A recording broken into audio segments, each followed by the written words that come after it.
And we are back with another BWNC podcast. New episode every single Wednesday and Sunday. I'm your host, Ben Haggerty, a.k.a. Ben Real Verse World. Today I am here with my sidekick, David Malave. And the one and only Andrew motherfucking Sandler.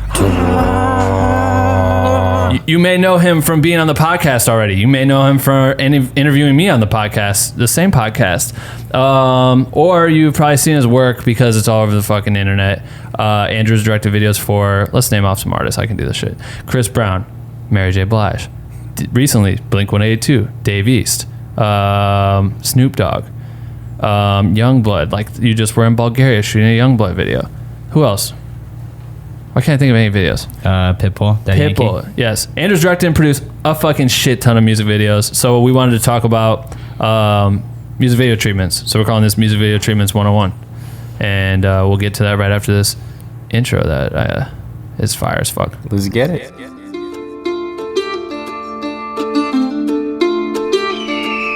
Welcome to the Morning Roast, a place where you will get the most info from a deep dive into the topics that really need life with your host, Ben and Dave, coming to you live today. Grab your cup of joe and take some fucking notes, you bitch. All right, we're back. Treatments, man. I think this is a cool topic to talk about. I think a lot of people don't actually know what a treatment is, which is interesting. I didn't really know what it was until I met you, and you made me write one. But I think let's just have you explain first what a treatment is, and then we can kind of get into the process of treatments and how they can green light a project, right? Like, you've done a million music videos, yep, and almost all the time those become a thing because of a treatment, right? Yeah. Well, first and foremost, a treatment is Into one. the mic. A treatment is one tool that you use to pitch your idea or your concept to the label or the artist so they can fully understand what your vision is and what you want to do with the video. They accept the treatment, they don't accept it, or they give feedback and whatnot. The second reason for a treatment that a lot of people don't realize is a treatment is almost like a visual legally binding contract. So you're saying once they book the video, that treatment now is what you're obligated to deliver. Right. So because of that, I think there's definitely a skill and a set of language that you learn over time by writing different treatments and different ways that you should set up your ideas so that everybody's on the same page about what to expect. Because to write a treatment that is not doable for the budget, and then you get yourself in that position, now you're obligated to deliver whatever you put in that treatment. Right.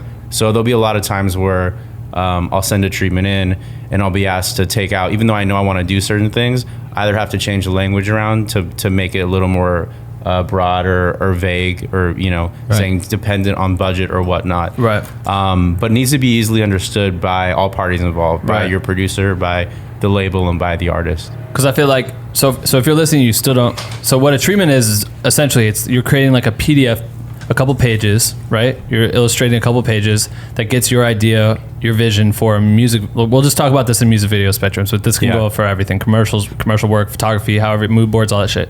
And this is not a storyboard.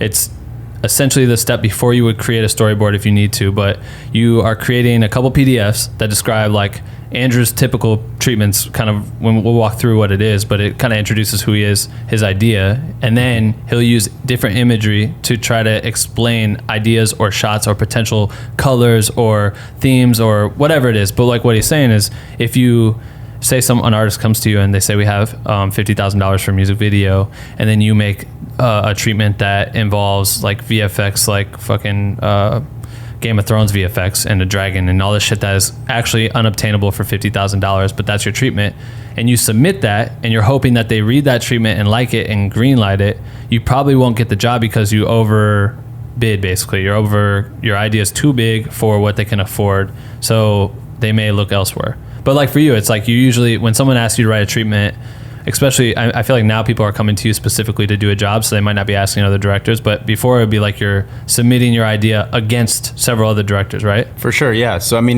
the treatment comes from a lot of different avenues.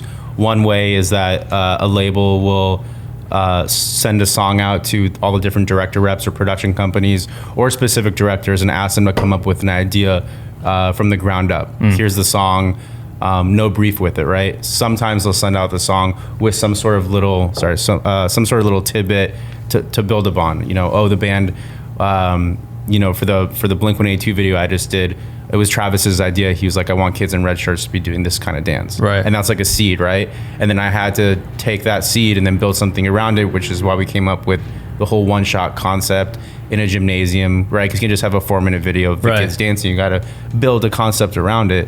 So sometimes I'll have a seed of an idea, and then some artists, like when I used to work with Chris Brown, would have, let's say, 90% of the idea already, and then you just have to fill in the little 10% to connect the dots. Right. But in any case, you have to come up with a treatment or a deck that takes that idea and puts it through, like, the system, I guess you could call it, or the process, the factory, whatever it is, and spit them back out a treatment that everyone can look at and agree on. Right. And with the obviously a brief is ideal, but with the brief, even with or without the brief, there comes a budget. So the treatment will say, you know, we're looking to shoot on this date, and our budget's 30, but they might say, oh, like we're flexible depending on the idea. So if you come back if you have a really fire idea and you're like, it's tight at 30, like they'll be willing to push it. And then you and I've learned that from you too, is like you are really good because you're a producer. So you can know, okay, 30K, so I got to ditch lights. We got to use natural light.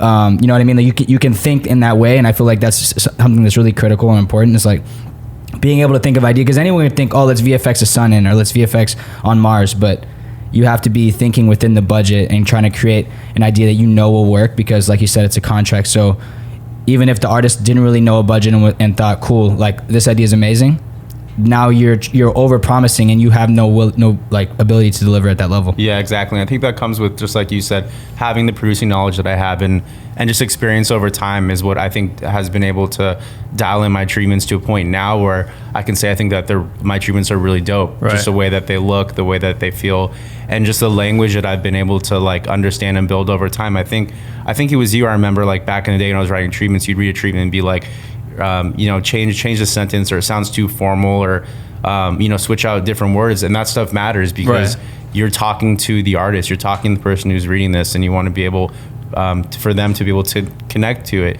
through words and pictures. Right. So it's important. It's also important how you organize your treatments, and I'd say that every director's treatments are different. There's not one way to do it. People ask me all the time about how does a treatment look, and every director has their own style and their own look.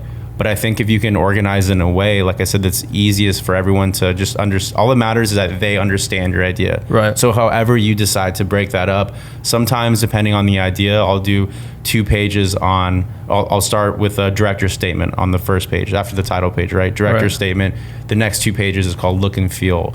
You know, the next 2 pages after that is called story. And then the last one is performance, right? So whatever works for the idea you're presenting that can best help them visualize what you want, is like there's not one way. So whatever works for the project. And sometimes sometimes I've seen Andrew have, you know, someone reaches out and say they need a treatment tomorrow morning and they have an idea and it needs to shoot this week or something, but they just need, it's kind of crazy because sometimes it's so dumb because it's like, we need a treatment from you.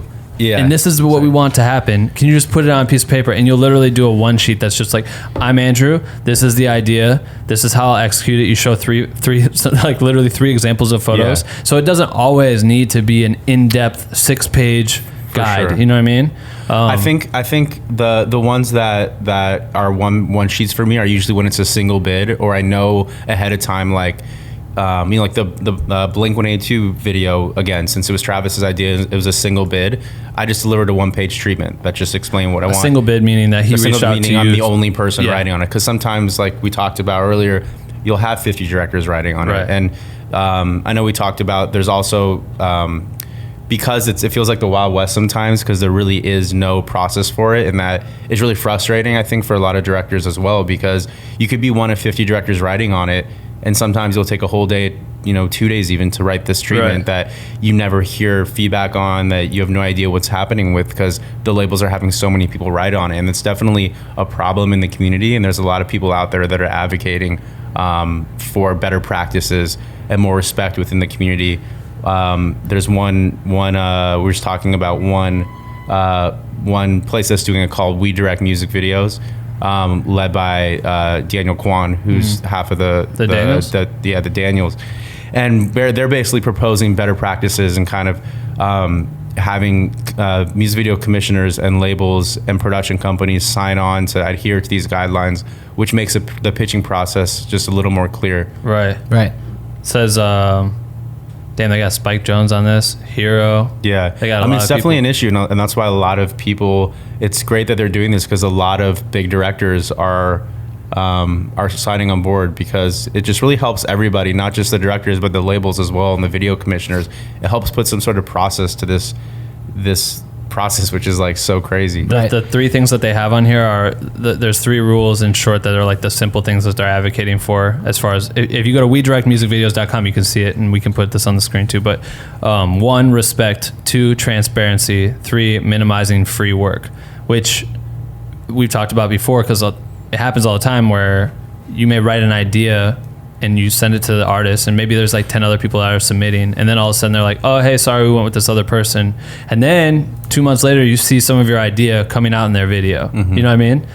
Like, is that, I guess we don't know enough about, I haven't read into what they're doing over here, but I think that's the idea, is that this whole like support page is for everyone to take a stance so that that shit stops happening, because then you're doing free work. You're giving someone a free idea and they're running with it with someone else. They might just have the homie do it and got to pay him or her half of what you would have cost to do the same idea. For sure. And I was, I really wanted to go to their last meeting, but I was in Bulgaria shooting that video, and I think it was the first meeting that they were doing. Oh, fuck. But from what I heard is basically one of the practices they want to do is that the first time, there's like different levels essentially. So the first time you pitch a concept, it is a one sheet. And if they like that quick one sheet, then you go into the next step, which is like the longer treatment, right? Which is typically the first thing you send, right? Which makes complete sense, because like if they're not digging the initial seed of the idea, then why would you spend a whole day doing this beautiful? I mean, some of these treatments are works of art. I gotta say. Absolutely. I think I posted one in the Black with No Cream community once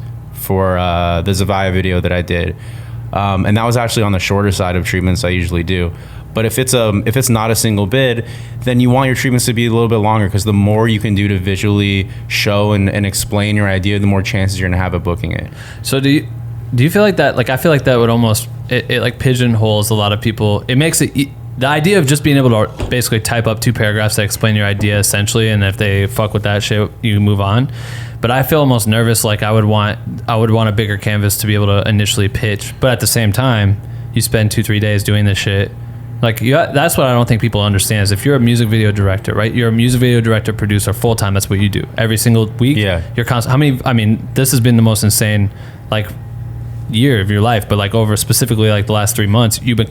It's been insane to watch Andrew. Go follow him on Instagram, but it's just constant video. And I feel like people have to understand, in order to get those videos, he has to take time, and he's sitting here writing these different treatments, and he has to submit them. And a lot of videos came to life, but I'm sure a lot of videos didn't. Oh yeah, I mean, I spent so much time writing treatments, and I'm getting better. And now that I've been able to work more, and I have a new director rep and a new production company I'm working with, it's been a lot easier and better that I'm not writing just on so many treatments that I'm not gonna, who knows if I have a chance of booking. Because now I have a director rep who is very helpful in knowing, like, who talks directly with the video commissioners. And now I'm finally texting with the video commissioners, and I'm getting a better understanding of like how many people are writing on this. Is there 50 people or 3 people?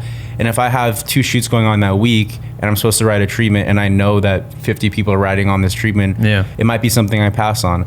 Or I know also a lot of directors hire out, and pay for treatment writers not to come up with the idea. They'll have the idea, but they just don't have the actual time to sit down and write it. So it's just about investing back in yourself. Right. Damn. And some of those might not book, but it's like, if you spend however, $100, $200 on a treatment writer for 5 videos and 2 of them books, it pays itself back. I think that it's cool, because I think a lot of, so say the creators that aren't in this industry, right? They may not be working in LA, New York, Chicago, Paris, wherever, in the main places you shoot these videos.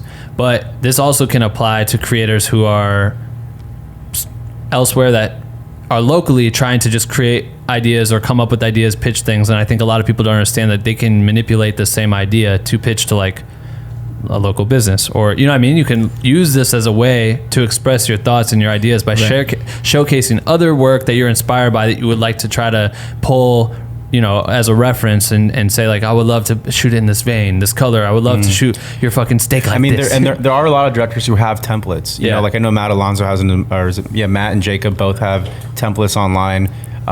Check out their and those were great. But it's, you know, all of my treatments look kind of similar. But like I said, I tailor each one differently. I feel like I feel like a treatment's a great practice. Like even if you're not in the process of booking videos or anything, like whatever you're doing, because it's a skill that's so important. It doesn't matter if you have a template, it doesn't matter if you create it yourself, it doesn't even matter how you do it. The whole concept of a treatment is the ability to convey your idea visually and in words, hit the right stroke of emotion, hit the right stroke of connection with your client. And so that they can, because at the end of the day, you don't have a video to show them. Right. You have to make them imagine the video you're going to create in your head, and as it grows, have the vision. As you grow and you start climbing in the industry of creating music videos, specifically talking about that for this. But as you grow, it's like you start off, and it might be easy because it's you and your homie, and you just want to go shoot a music video for your friend that raps or whatever. Right. You go shoot the video. It was fun. Now, as you start going higher and higher, you have the artist who I could literally call the artist tomorrow and be like, I have an idea. It's gonna be like this. All right, cool. Tell the manager. All right, cool. Hey, manager, I have an idea. It's going to be like this. All right, let's talk to the label. All right. And now you're repeating yourself so many times. Or the story changes. The story starts to change. You start to develop. And don't forget also like that the treatment that you come up with and that gets locked in by everybody, that treatment is also what goes to your crew to start prepping, right? Right. I mean, you'll have a ton of conversations, obviously, but like at least that's a great base for them, for everybody to be looking at the same thing and, you know, use as a jumping off point for the actual production. Right. So that's why it's like so important that there's been times where I'll book the video with the treatment, but I'll still like update the treatment based on conversations, just so that my crew can be on the same page when they're knowing what we're shooting. I didn't even know that was. Yeah. I think when we did the Little Dicky video, and that was my first time directing, and it was like, all right, cool. Like we had like 4 days to come up with the concept or whatever, and then Andrew's producing it, so he's like, hey, I need like put the treatment, anything that you can explain, so we can give it to our department, so they can start collecting shit, because it ends up saving you time in the back end, because then you're not having 50 of the same conversations explaining the video from the jump. Right. Everyone's already has the starting point of knowing what the concept is based on the treatment. Yeah. And then you can dive into more details. But it actually saves you time on the back end if you're able to come up with like a really great visual expressive treatment from the jump.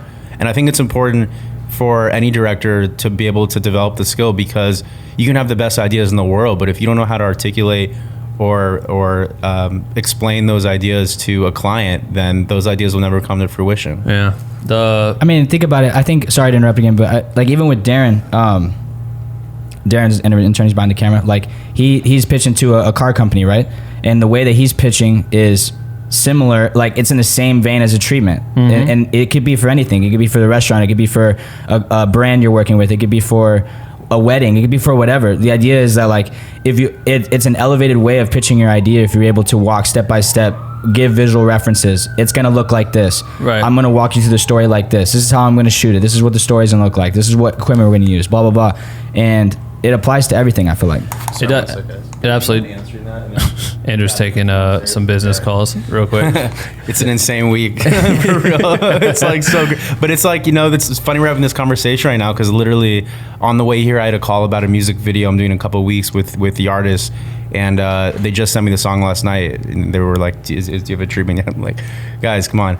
But people expect it to be like that easy, but it's like, yo, fuck. Yeah, they do. But I mean, you get faster with it. You get faster with it over time, and you can manage. You learn to manage expectations better. But the more you do it, then the better you become at it. Just like anything, obviously. Well, I want to go back to earlier when we were talking about the idea of like creating a treatment that's realistic, because I think a lot of people will pitch things that they think they're capable of doing because they want to get the video so bad that they'll just say crazy shit, whatever they can do to get it. Yeah, he'll be flying through the air and we'll just do this. Yeah, but then you get to set and they're like, well, where's like the rig to get him up in the air? Yeah. And you're like, well, we couldn't afford it. Like after I had to pay this guy and this guy and that chick over there, like we don't have money. So like a really good example is changing your verbiage, right? So like there's been times where in a treatment, my director rep will read the treatment and be like, can you change, like, don't put the word mansion, just put nice house, right? Because when you say mansion to the artist now, they're expecting, but if you're doing a 30K video, I mean, a mansion is at least 5K.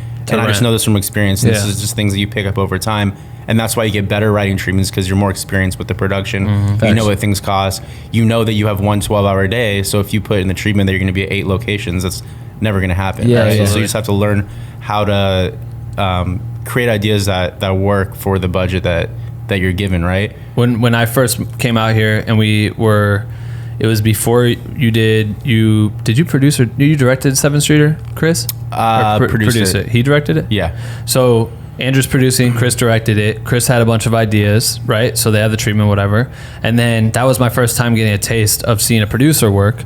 But they had to work under the gun of director wants this, so we have to figure out how to make the budget work for this, right? Which Chris always wants extravagant, crazy shit. His ideas are wild. So they always have to like work within the means of the budget. But driving, it's like you see the stress of the producer now having to juggle a bunch of shit to try to make something that might not have a bigger budget. Like it needed maybe another 20K to make the idea like really work or be easier. But Andrew has to be like, oh, cool. All right, so we need $400. Well, let's get rid of one of these extra girls, move that 400 over to this person, put that over here, and they have to link and log all this shit. So you have to understand that a lot of work will go into moving parts around to make your idea come to life. But it's also funny being on the flip side when I just direct and I'm able to I've been trying to get better at it, but like put that pressure on my producer so I don't have to think like a producer. Right.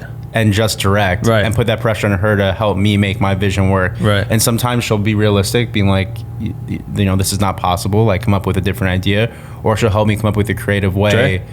Yeah. Shout out to Dre. But it's like it's funny having both hats, because when I direct, I naturally want to think about all the producer things. Like, no, we can't do this. But then I remind myself, like, oh, you're just the director now. Like, it's not your job to think about that. That's a super tight dynamic, I think, because I feel like you are a better director because you're looking at all your departments and you understand how it works. You understand where the money's going. You understand what it takes, right? And coming up with ideas, having that flip side, but also understanding like, you know, you've been in that seat and you got to kind of like trust and and focus. Maybe you'll be better creative if you're only focused on what you got to do and just let everything fall in place. I think no matter what, because that was probably my biggest struggle when I started writing treatments with you. You would be like, let's come up with an idea. The budget's 40K. All right. And my idea instantly is 150. Right. Like I'm easily at 150K already right out the gate. What if we did this shit?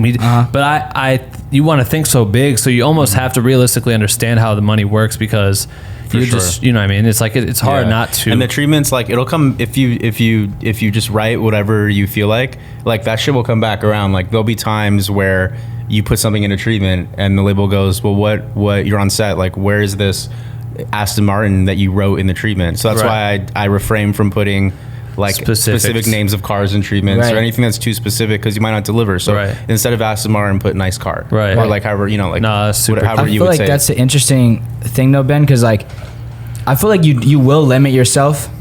Like, what do you think about this idea of like, let's say it's 40K, right? But like you write a 60K idea, or like you always want to think like, what's the best idea I can put on paper with reason. You're not going to say 150K idea, but like shoot for something that you know is going to kill. But the thing is also like, you'll piss label commissioners off if you write a treatment that is not doable for the budget. Because the reality is, and I've worked with every big artist you can think of, and there is not more money. No. You know, like I can't even think of a time where I came up with an idea that was going to cost 20K more, and the artist was like, "I'll pay for it." Or like the budget is the budget, right? Like not necessarily 20K exactly. It's a corporation at the end of the day. Like the label that you're dealing with, like they have their budgets and like their numbers figured out for that whole quarter of the year. Yeah, and they cannot go over what they tell you. Right. No matter how dope it is, and no matter what. I think maybe it could be possible within the situation of you having a really close relationship, or them really wanting to work with you. Like to get hype, you have to pay a fat fucking fee to have Hype Williams direct your video. You know what I mean? Like he's not just out here doing any video. You have to pay that fee. And some artists will be like, my vision only works with Hype Williams. My vision only works with Andrew Sandler. And then Andrew Sandler might cost this much money, so the label has to figure it out. But I guess what I'm referring to is if you're writing a treatment for it'll have for a bit or whatever. What I was thinking was not necessarily, obviously, I didn't want to say like, oh, write a 6K treatment and it's 40K. I was thinking more mentally as like a creative gate. Like if you're sitting there like, oh, I have to come up with a treatment that's this, like I feel like it's almost creatively limiting. You kind of like come up with your idea, right? And then it's good to have people around you. Like, even if I've helped you and you're like, nah, that's not gonna work because that's gonna require a big lighting budget. We don't have it. And you're like, okay, let's pivot. And like, but if you're already thinking from the jump, like you're putting a ceiling on yourself in terms of just your idea in the general, like I feel like that can be limiting. Yeah, it's like a doc. Yeah. It's like a doc. 100%. Get everything out there and then trim back. You know what I mean? For sure. And that's something I've been, getting better at over time. And as you have experience writing treatments, but then also shooting the videos that you write treatments for, you start to understand that dynamic. And like, maybe you have a great idea that's like, like a Game of Thrones type idea, and you love that concept. How do you make it work for the budget? Right. Don't do it. The last thing I think that's interesting we could talk about is the idea of, like, shout out to Ivan, who told me, he's like, I hate writing the actual treatment. Like, I don't like, I come up with an idea and I tell my writer writes it. The idea of collaboration, because we've helped write for all your shit, you know what I mean? Like, you've worked with a bunch of different people to help you curate your ideas, and it might just be like, fuck, I just got an offer to write a treatment for 6 different videos, so I have to come up with 6 new ideas, which means I have to write at least like 45 pages of treatments total. You know what I mean? Like, that's a lot of shit. So the experience, how do you feel about collaboration? Like, I think it's key. I think it's the only way to expand and grow. And like, everybody has a bandwidth. And when you look at some of the big directors who are doing 5 and 6 videos a month or 2 videos a week, it's because they have a strong team behind them and people they collaborate with. And also, something I think that's important is banking ideas in between the treatments. And that's something I've also been getting better at, is like, when you're in between videos or you see something dope on Pinterest, like, create a folder and be dropping ideas in there, because you can get a track today for something that you might be inspired by something that you saved like a month ago on Pinterest. Like, always be banking ideas.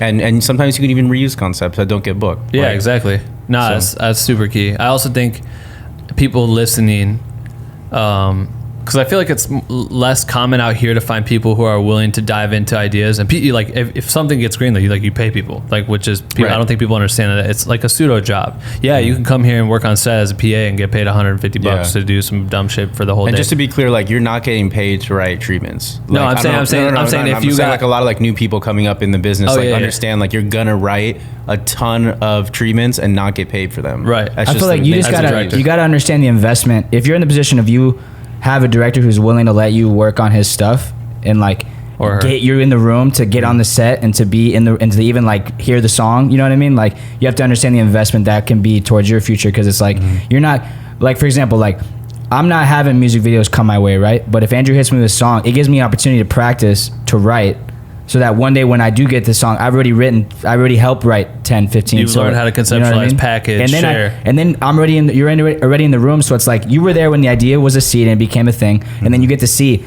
this was the idea, and now on set, this is what it looks like, and this is how this came to life. And I feel like that's super fucking valuable. I think people listening, if you're in a place where you feel like you do have ideas and you never have the opportunity to work with artists and shit, it's important to reach out to different directors, because there's no reason that Andrew wouldn't accept a DM tomorrow that's like, hey man, I would love to, like, I have a couple ideas, I'd love to pass them your way. And then it's almost kind of like farming them, like helping them grow as far as writing treatments or coming up with ideas. Not just like, it'd be cool to fucking have a guy jet skiing tomorrow in like gold water. And it's like, okay. Yeah. But like, I think what Dave said is so important. Like, that experience is the value. And if you are expecting that you're gonna, if it's just like a trade, like you want to get paid for writing treatments or whatever else, like, that's just not the reality of the music video business. Right. And that's something that, like I said, this group is trying to help fix, so people's time isn't wasted, because a lot of time goes into these treatments. Yeah. But like you said, like, starting with an idea from the ground up.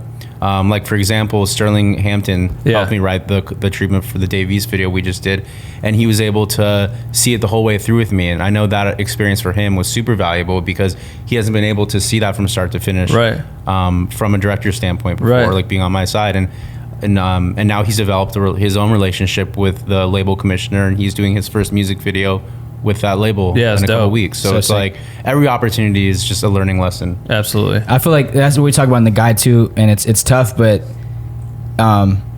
if you see the value in things, like, you can't let money get in the way of yourself if you're trying to like punch up, you know what I mean? Because like if you're sitting around asking for like, where's your check, before you've gotten before you, like, if you're trying to get into a space that you're not experienced in, right? Like if you have the ability to get checks in a certain area, then get your checks. But like if you're trying to get to a place where you have no experience to get there, like the only way to get there is to like get in the door. You know what I mean? Yeah. Hell yeah.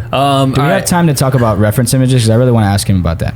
Ooh. I think we got to never mind. Wrap it up. Oh, this is Andrew. How are you doing? You can come on in. Yeah. Andrew just he called in. What are you doing? I woke up with a sore throat this morning. Walk on in. You're fine. And Andrew's so I'm getting a IV bag because it's literally the only 30-minute window I have today is right now. So Andrew's about to pop an IV real quick in the Black Window Cream office while we do this podcast. I mean, we'll do a whole other podcast on health, but like I think it's so I think it's so important to just treat yourself good. That's fair. All right, we need to wrap this up so you can take care of business. I thought he was joking the whole time. I thought he was joking the whole time too. You guys want B12 shots on me? It's all you, champion. All right, wrapping this up. People can find Andrew on Instagram or whatever. His website's andrewsandler.com, and I'm sure he could give you some tips or whatever if you message him about some treatments or whatever. But leave comments, let us know what you think, and I'll record a fucking outro. I'll drop a new treatment in Black Window Cream also. Tight. Maybe for the Davies video. Hell yeah. There we Sweet. go. All right, cool. Thanks for coming, dog. Thanks, guys. How else? Yeah, this was fun. You should come by more often. Yeah, this is the weirdest way to end a fucking morning roast because you have to get an IV. Well, because he got the call. My alarm for my check-in sounded. We got the IV coming in. We're just all over the place today. All right, she's getting ready. Guys. Andrew's ready to go. That's the end of the podcast. See ya. All right, that was the weirdest way to end a podcast I think we've ever done to date. Dave's out of town right now while I'm recording this. This is obviously after we just finished this whole episode with Andrew. We're gonna play a little B-roll sequence at the very end of this. Of Andrew this chick actually giving him hydration injections. I don't know what the fuck he got or why he needed it, but it's funny as hell. Question of the day. We're going to get to the question of the day, and then I'm also going to read off 2 fire reviews that we had left on our iTunes and our YouTube and send out stickers to those 2 people who did that. We appreciate you guys for showing love. If you want to get some Black Window Cream stickers, every single Wednesday, we're going to shout out and read out 2 of the reviews left on our iTunes in the reviews, as well as on the YouTube comments. So if you're listening to this episode right now, let us know what you think of the episode. Share your feedback on what you got out of it, and leave your Instagram handle so we can remember to send you some stickers. So today, the question of the day, this comes from our Patreon members, only the goddamn homie tier. We have a question of the day section, and Nick asked, if you somehow ended up with 5K, maybe 10K to strictly use to better your business, what would you use it on? It's a great question. It'd be dope as fuck to just accidentally trip on 10K. You feel me? I personally, if you don't have gear, obviously, there's tools that you need to complete your job, right? You don't always need the best tools, but you need a base level amount of tools to do whatever it is that you create. If you need a laptop, you need a laptop, etc. I bought my first laptop and I used it for like 6 years, and by the year 6, technology had advanced so much, my computer could barely fucking breathe. I needed to upgrade my computer. It was worth it for me to spend another 3 racks or whatever it was to get a new computer, and I update it fairly often. So definitely invest in your gear. But the second thing I would say is marketing. I think marketing is super key about getting your name out there, getting your word out, right? So it could be as little as making little business cards that are just catchy as shit and that have your Instagram handle on it. And you might have had to spend $400 to make 100 of them, but they're fucking color and they're, I don't know, holographic or something wild that sticks out. So when you're at a party or you're at an event or some shit and you have a conversation with someone, you want to leave that impact. A business card still works. Like, people still put that shit in their pocket and take it home and see it later and be like, oh yeah, that was that person that told me they do X, Y, Z. I should hit them up. So I always consider investing in getting your name out there, especially for young creators that are trying to hustle and work with different businesses and brands. It's like, you can target those people online. You know, I used to print out pages. I would make like a piece, like a full deck page, right? That was catered to this business that I wanted to target, and it had all this information about who I was, who they are, what they're missing, how I could fulfill that need. And I would go to those businesses and hand it out to them. But I printed on like cardstock, full color. Shit ended up costing me all this money, but I got jobs out of it. It was cool. It was a great like lead, and it showed that you really give a fuck and you're trying to earn them as a client. So that's what I would do, is focus on your marketing. I would love to hear what you guys think. What would you, if you got 10K tomorrow, if you just tripped on 10K, how would you invest it into your business? Leave that in the comments as well. I would like to know what you guys think. All right, cool. So the reviews, shout out to the people that are leaving reviews. Again, by you leaving reviews, it gives other people that trip on the podcast somehow randomly and they're looking at the reviews. It's like going to a restaurant. If you go to a restaurant and you want to know if the shit's fire, you go look at the first like 3 reviews. And if they're all fire, you know that they probably make dope lasagna. So you're going to go there. But if they're trash, you're not going to check it out. Or if they have low ratings, you know what I mean? Like if people aren't leaving ratings. So go to iTunes, drop us a review, or leave comments on the YouTube videos. It's the same idea. And we're going to send someone a sticker. We just sent out stickers last week to 2 people. So that's dope. So Michael said on iTunes, he goes, I basically have been binging the Black with No Cream podcast for a few weeks, and they've been so helpful and have opened up my perspective a bunch. All the advice and tips have been really helpful, and I've been implementing them into my shoots. Proud to be a member of Black with No Cream. I like this. He also put the emoji fist hand, which is dope. Thank you, Michael. I really appreciate that. I'm gonna try to. You didn't leave your Instagram handle on the review, but I'm gonna try to find you on Instagram and send you some stickers. So thank you for leaving us that review. Hopefully people see that shit. And then on YouTube we have last week when for the you're missing opportunities episode, the morning roast episode. We got into it, about that Black with No Cream contest we did, and people, some people didn't submit, and they were missing opportunities. So this is Josh's response. Josh Holt. Shout out to Josh Holt, 21 on Instagram. We will be sending you some stickers as well. He says, see, my problem is that I never think anything I do is good enough. Even entering in these contests, he entered all 3 of them. I'll admit that I make something, but I can never turn it in. I do the work, have a final, don't share it. I literally got done with the billboard for Jonah or Lucas today, but I still don't think my work is where I want it to be. That's what holds me back the most, my ego. But also, that's not an excuse, but depression makes it even harder to feel good enough. That's another wall that I'm trying to break down. I love you didn't win, but you did statement as well. As the door example, though, for sure. I literally walk through the door and walk right back out because of my inner ego. That's crazy. That sucks. That really sucks. I understand. I understand what it's like to be like that, and I understand how fearful it is to share your work and how vulnerable we can be about our art. I even responded to him, and I was like, yeah, man, like, you know how much trash we put out there? Like, we put a lot of trash out into the universe before we ever put any gold out there. It's tough to make dope shit. You know what I mean? It's hard. That's why you have to learn. You have to grow. You have to fucking make mistakes and put shit out that gets, backlash or whatever. I don't know how many videos I've had where I'm sure there's been ample amount of people that are talking shit about the way I make something. So the only way you're ever going to get better is by sharing it. You're never going to grow if you just hide that shit on your hard drive. So that's my, that's my follow up on that, is just make sure to keep sharing, keep creating, start with your family, start with your friends, whoever it is, if you're afraid to post on the internet. But fuck the internet, fuck everyone's opinions. It doesn't matter. You should share that shit anyway. Who gives a fuck? All right, cool. This was great. We'll do this again on Wednesday. So thanks for listening. We have a special guest coming on Wednesday. Who is it? Dusty motherfucking Kessler. He shot for G-Eazy.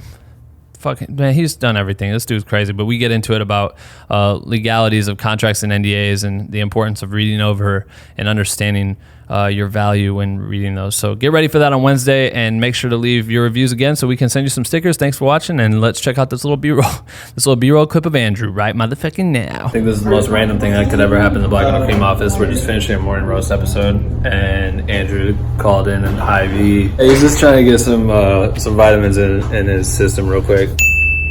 What a random way to end the podcast. Oh, God.